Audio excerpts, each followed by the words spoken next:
It's really an honor for me to be here. Good morning. Salam alaikum. Honored to moderate this panel, which is about creating and curating great brands that stand and survive the test of time. So, joining me today, we have Hilari Voorthuis, who's F&B manager. I pronounced it correctly.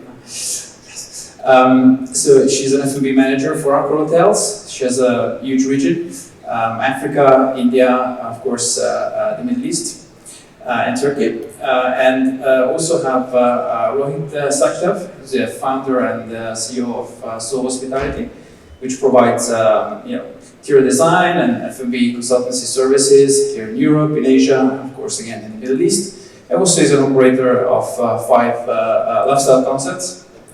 I'm based in Thailand. Please, panelists, join me here.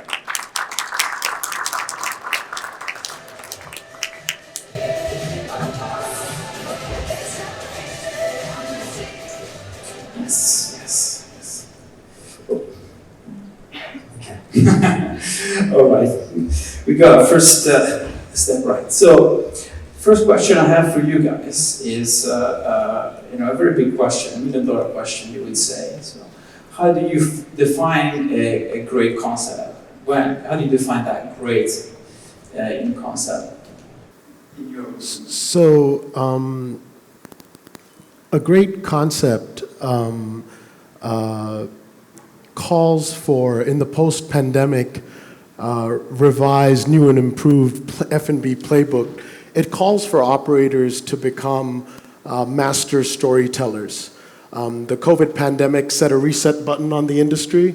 The old players that didn't survive were wiped out, and now you have a new set of players with new rules. And just as movie directors work with actors, actresses, scenes, and sets that are researched, planned, and meticulously executed with an excruciating amount of attention to detail, F&B operators need to do the same.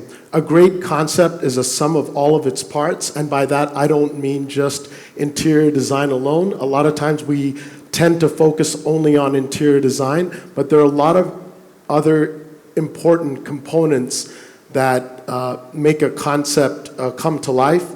And we need to focus on some of those important smaller components, such as the plateware and tabletops for the Instagram photos that create this perceived value of the brand, the lighting design, the uniforms. Some of those items are sometimes overlooked, and we need to almost make sure that we have the right experts in the right seats to make sure that we can implement and successfully execute all of these parts, and make sure there's a seamless fabric that connects all of these components in order to make it successful. And I also want to point out the pandemic created a paradigm shift in terms of the definition of dining. So the definition of dining used to mean going out, but today the definition of dining is staying in. Staying in, getting your phone up with your favorite Netflix show, sitting in your pajamas and having the restaurant come to you. That's the new definition of dining. So what is dining out? Dining out is entertainment. And in order to get people to move away from their homes and back out into the restaurants again, we need to make sure that restaurants have a fully curated entertainment component. We recently talked about restaurants having an entertainment manager to make sure that we can, combine the whole ideology of lifestyle restaurants with entertainment. The next thing that I wanted to point out is that, today the pandemic also changed the way in which we design restaurants, because we need to make sure that we design for social distancing for future pandemics that may occur. And our restaurants today are hybrid spaces. A restaurant is not a restaurant. A restaurant can be a co-working space. A restaurant can be an event space. A restaurant can be a meeting space. It can turn into a space for events. And that will also help to drive yield down to our balance sheets. Okay. Thank you, Rohit. Do you agree with that view, Hilari? I do agree. I think just coming back to one of the points you mentioned as well is having that distinction between your digital experience versus your physical experience. So even if we look at the younger generation, there is this, they crave the digital experience, and that's also what we've been doing again for the past few years as well, because we've been forced into that position. But we also see that there has to be a difference between what you present digitally versus what you're actually trying to create in your restaurant. So what we need to focus on in the end of the day is designing an emotion. From the moment you're actually sitting on your couch, trying to find that one restaurant that you want to go and eat at, because that's actually where the deciding factor is. When you actually look at your phone, you've already decided what you're going to eat. You've already decided what your initial experience is going to be. So how is that then translated when you actually arrive to the entrance of the restaurant, to the point where you actually go and have your dinner? And like you said, Rohit, as well, it's all about the strategy behind the scent, the music, the lighting. That's what creates an ambience, not just the food and the service. So it's the full package that needs to be detailed out. And then when you leave that restaurant, the main thing that you remember is not what you had for dinner. It's about what you felt. So what we need to focus on is creating that positive emotion, that hug, to quote Danny Meyer, actually. But yeah, I think that's... I think, yesterday we were having a chat. Hiring the right type of music programmer, somebody who really can articulate the music experience.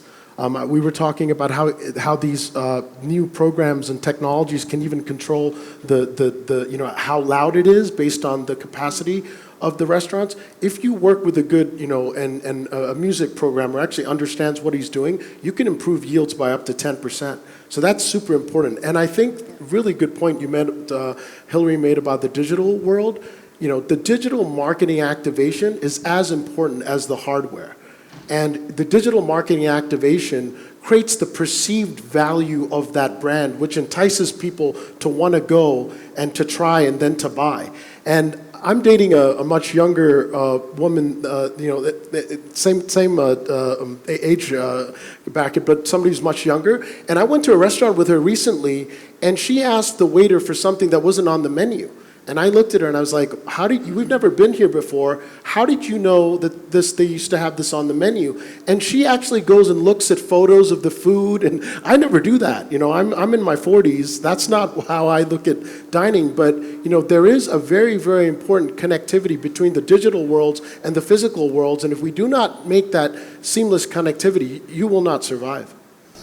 And listen, not all restaurants are about experience. Some of them are more QSR, so more driven by, I get inside a certain food outlet, my meal sorted out, and I'm out in 10 minutes, or I may take away, etc. So are these considerations also applicable to QSR or less serviced operations? Absolutely. It's, in the end of the day, and just going back to what you said as well in terms of interior design and how that influences your dining experience, you've already decided once you start developing a concept, based on your market research, based on your target personas, you already know how long that person is going to have to sit there. So how do we then drive that? By particular colors. Again, scent as well, the lighting, the brighter the light, the shorter the time you sit there, the comfort of the seat. That's one thing we say, there's always a hero seat in a restaurant. It's that booth where you see just enough of what's going around you. People can see you, but they can't see you or can't hear you enough in order to be able to still have that privacy. So when you look into QSR concepts, there is so much creation as long as at the same time with when you look at a fine dining restaurant. I think that we operate a pizza brand, a New York pizza brand, in Thailand, which has three big players: Domino's, Pizza Hut, and Pizza Company, which is a local player in the market, and the local player has over 400 outlets, and we have plans to grow up to 55 outlets. And what we've done in order to appeal to this younger Gen Z demographic who are looking for a differentiated experience. They're looking for almost a cult following of a brand, and we've tried to penetrate the market by going after the the preferences, tastes, and ideologies of this younger demographic. And I think there is a way in which we could bring lifestyle elements into the QSR space, but at some point we need to focus more on the ability to consistently deliver the same food and buying experience within our stores, and it's the consistency that sets the precedent for success. So I think you can do it to a certain point to create that cult following and to create differentiation and bring in the lifestyle elements, but it's up to only to a certain element. Yeah, you'll have to, because now if you consider it as well, you're not only competing with the restaurants in your local area, you're competing on a digital version level as well. You're competing with social media, you're competing with digital brands, basically. Virtual, that's the word I was looking for, thank you. Virtual brands. Sure. No, I think it's quite interesting also. You mentioned being able to deliver the same experience again in the end. I think from Ali's presentation before, it was clear how important loyalty is, together with product, is the main reason for people to go to a restaurant. So that loyalty is built on a consistent experience, of course. I would like to move the discussion into slightly different dichotomy, if you like, because before we were talking, there was a lot of talk about homegrown brands and versus international brands, but here I would like to present two alternatives, which is, one is a bespoke brand, something that you get involved a lot, right? It's creating a brand from scratch, a brand or a concept. And the alternative is obviously something which is more off the shelf, which exists maybe in Europe or in the US, and it's sort of set in a way. It's never set really, but there's already all the work has been done, so to speak. So do you see in the hotel sector specifically, do you see a trend towards either at this moment in time, towards bespoke or towards brand creation, internal brand creation? I mean, here's the thing, right? I mean, hotel brands, operators are becoming more adaptable and more flexible. Owners are also forcing operators to become more adaptable. Operators have a huge pipeline of rooms that they need to develop and roll out, and they don't really have the same amount of resources to execute the hundreds of restaurants that they need to, and then there's also competition from independent restaurants. So operators and owners are becoming more flexibility. Depending upon which way you go, I think first we need to understand the constraints of the brief. We need to know where's the site. We need to understand the area in which we're going to trade and the demographics in which we're going to serve. And we have to understand that there's pros and cons of each, of either. If you go on the branded side, you're bringing a brand that has perceived value, that already has an existing perceived value in the local trade area. But the challenge is that the relationship between owner, operator, and franchisor, that relationship has to be, a very strong relationship. The expectations of each party have to be ironed out. And sometimes when you're entering a market and you're not successful the first time around, and you need to, evolve or change, there are limitations to what the brand will allow you to do. And then it becomes a challenge in terms of trying to localize or trying to become more adaptable, because what you thought was going to work, it didn't actually work. So it's not that working with a branded entity is going to mean that you're going to be successful. We've done both, and sometimes it's just creating a bespoke concept where you really understand what are the needs and expectations of the owner, and you have flexibility to do whatever you want because that brand is entirely owned by you. That is an advantage as well. Yeah, you've taken the words out of my mouth, really. No, honestly, you need to also consider that with if you go for a branded concept, yes, there is like you said, a perceived value. There's a level of success already there. That's why we want that concept in a hotel. But you still need to consider, first of all, with that, there is also the localization. So you still need the in-house expertise or somebody external, like an agency, to support you through that process in terms of regionalization. But you also need to consider that, and that's one thing I realized, is that there is a price tag So if you go for a branded concept that's highly successful, of course you're going to have to pay the fee for it as well. And that's one thing that people tend to forget as well, that, oh, I really want this in my hotel, but oh, wait a minute, never mind. And then last minute, we have to make a decision and actually go for something else. So it really, you have to make sure that you do the market research, you understand exactly what your hotel is, because in the end of the day, it's also based on location, it's based on your target market, it's based on your brand, on what type of experience are you trying to create. Because even what we do as well at Accor is that when it comes to ultra luxury and luxury hotels, it's got to be a different experience. It's something new. That's why bespoke is so well done in these kind of properties, rather than going for something that's,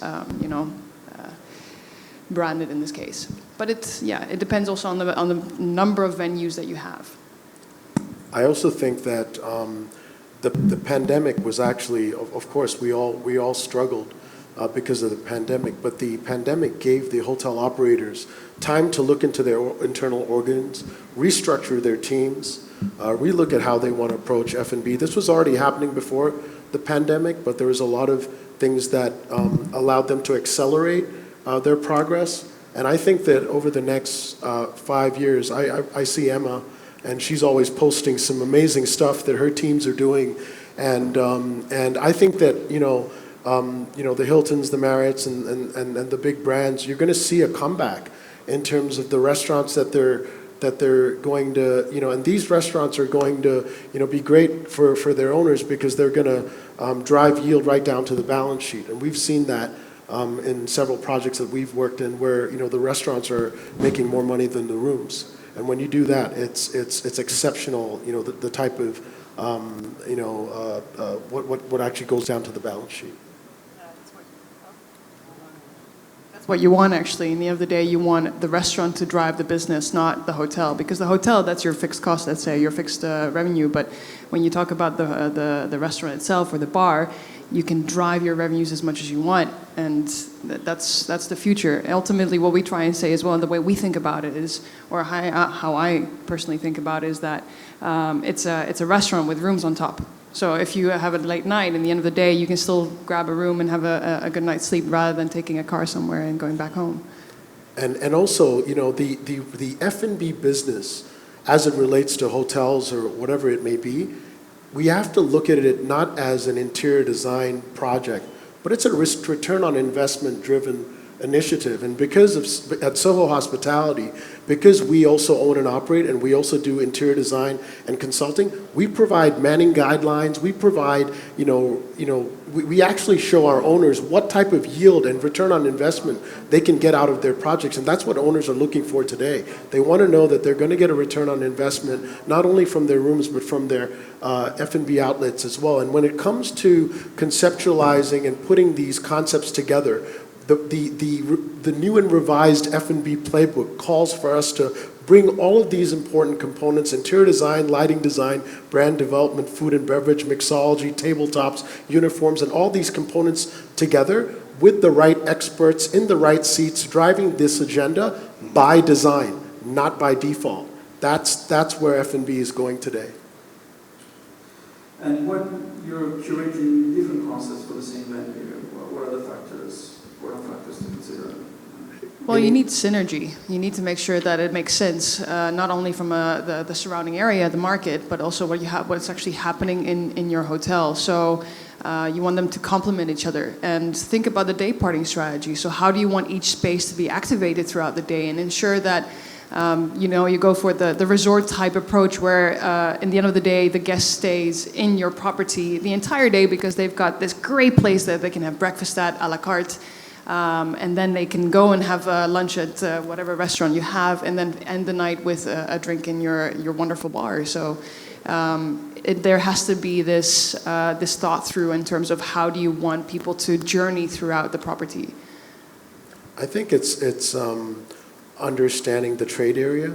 Are you going to be able, is this a captive audience property, or is it a trade area where we can capture tourists, expats, and locals alike in order to entice them to come into? And I think we need to create differentiated concepts that appeal to that trade area, so that somebody may come and we have that at one of our properties where we have an Indian restaurant, and people will either go to our rooftop bar and have a pre-dinner drink and eat dinner at the Indian restaurant, or vice versa. And it's great as long as you can keep them at your property and you can get them to spend the extra dollars. That's a great way to make sure that there's complementary strategic planning at that property level. Actually, I thought about this the other day as well, and I think a great example as well was a couple of years back. I went to London and I visited the Ned Hotel, and fantastic. This hotel has 10 concepts in the entire property, but on the ground floor as you enter, it's 6 concepts in one space, and it's just amazing how they make each space work, even though they're supposed to be different concepts. There are similarities in the menu, of course. From an operational perspective, there is synergy, but it's always packed, and it's just amazing how they've delivered that. So again, if you want a good example on how to create a venue with multiple concepts, then go and check out the Net as well. Yeah, fantastic place. 1,000 square meters, 6 outlets. And it's a gorgeous building as well. They've because it used to, if I understand, be a bank. Yeah, a bank, exactly. So there's such an open space. So how do you fill up an open space and still create warmth? Yeah. Yeah. Yeah, it's great. It also become a destination because it's in the middle of the city of London, so offices, and even during the pandemic when nobody was around. When nobody was around, they were still busy, so it becomes really a destination for the whole city and beyond. So you mentioned great concept that you visited. I mean, we're talking about great concepts here. Any other examples come to mind? Maybe I recently visited a great Japanese. Thailand is a food capital of the world. For those that you haven't been, and I've got my 3 people from the Tourism Authority of Thailand here. Hopefully, you'll get a chance to meet with them. Is that the reason? They're actually here. The Tourism Authority of Thailand has normalized relations with Saudi Arabia, and our country is being represented. But we're a food capital of the world, and recently I went. I've been going to a great Japanese yakitori restaurant. All it is just has a bar. It's very unassuming. And it's an American guy who just makes amazing yakitori and kushiyaki. And, he probably spends a lot less than we do in terms of putting the concept together. But the food's fantastic. The vibe is great. The music is great. The cocktails are fantastic. And sometimes you don't need to overspend and over-conceptualize to create a great place. And I think that's a testament to what they've done. Sorry to jump in here, but I see lots of people in need of coffee. So I think we're probably going to have to round it up. So can I get a big round of applause for the panel? Thank you.